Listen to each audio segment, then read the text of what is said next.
حنايا باغي نوجه واحد الكلمه لهاد المسؤولين. واش كيديكم النعاس؟ واش كتنعسوا؟ جلاله الملك نصره الله راح يتقليد على راسو ويحطوا عليكم بالقسام. واش نتوما الا كريتوا شي لقمه ديال الشعب واش كتديكم النعاس؟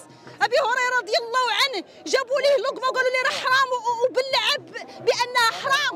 انا كنقول لكم راه الناس ولات كدير الهجره السريه وكتمشي لاسبانيا اللي كانت تطلب عندنا الخبز ب 75 قسما لا وليد من العائله مدخوم ليه القلب ديالو طلبوا واحد اموال باهظه ومشات لاسبانيا واحتضنوها وداروا لها عمليه فابور لوليدها واحتضنوها بالسكن واحتضنوها بكل شيء. اسبانيا اللي كانت تطلب عندنا الخبز 74 وخصنا 200 عام باش نوصلوها. فين الخلل؟ فين كاين هذا الخلل؟ بلا نعرفوا هذا الخلل فين كاين. جلاله الملك نصره الله حيد التقليد على راسو وحطوا عليكم بالقسم. وانتم واش كيديكم النعاس؟ اللي ولا كنشروا اللفت ب 15 درهم وكنجيو والله اللحم ما تناكلوا. والله المسكين ما كياكل اللحم 100 درهم وخدا الدعم ديال الحولي وخدا الدعم ديال المغرب الاخضر وكنشرو خايزو ب 140 ريال. والله العظيم يا البنان والفواكه رخيصه في اوروبا وهنايا قسما بالله تا غاليه. قسمت لكم بالله انا الاصل ديالي من شيشاوه. سيروا للسبيطار ديال شيشاوه وشوفوا كي داير سبيطار محمد السادس. اي سبيطار في المغرب مخرب ما كاينش. شنو الرساله ديالك؟ الرساله ديالي وهو اتقوا الله في وليداتكم. هاد الوليدات راه وليداتكم. اتقوا الله في الشعب اتقوا الله في الدراري. هاد الدراري اللي كيموتوا في البحر وكيموتوا في تركيا في الغابه عارهم على من هاد الوليدات. الاباء والامهات كيضربوا تمار على وليداتهم تيكبروهم. فاش كيحل عينيه كيلقى غير الزنقه وراس الزنقه. كيمشي لاوروبا كيمشي لاسبانيا كتحتضنوا اللي كانت تطلب عندنا الخبز 75 في 74 كانت تشوي عندنا السردين في الصحراء. فين وصلت؟ حنا خصنا 200 عام باش نوصلوها. انا راني كبرت. انا ما كنهضرش على راسي. ما عندي حتى ولاد ما يقراو معديان. انا عايشه ب1000 درهم والحمد لله.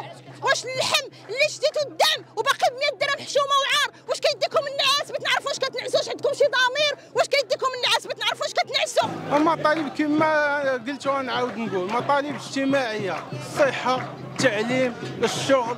بغينا حكومه بعيده عن التجاره. بحكومه ما تتمارس التجاره. حكومه اللي تطوع للسياسه. ما بغيناش ناس تسريد ذكيه. بغينا ناس قادره ترشح بعيد عن الاغتناء من السياسه. مرحبا. ما قادراش تخلي شباب اللي قادر يتطوع بلا ما يستغنى من السياسه.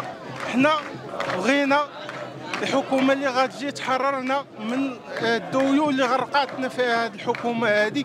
وبغينا هذا الجيل والجيل اللي من بعده ما يلقاش دوله غارقه في الديون. لان كما تنعرفوا هاد السياسيين دابا عندهم باسبورات خضر. عندهم ولادهم تيقراو في الخارج وراه قالها هو جيل العدل. قال لك انا ولدي تيقرا في كندا. هاد الناس مامنين ولادهم خارج الوطن. حنا بغينا حكومه اللي جايه تحرر هاد الشباب. تحرر الجيل القادم من بحال هاد الحكومات هذه اللي تيغرقوا البلاد.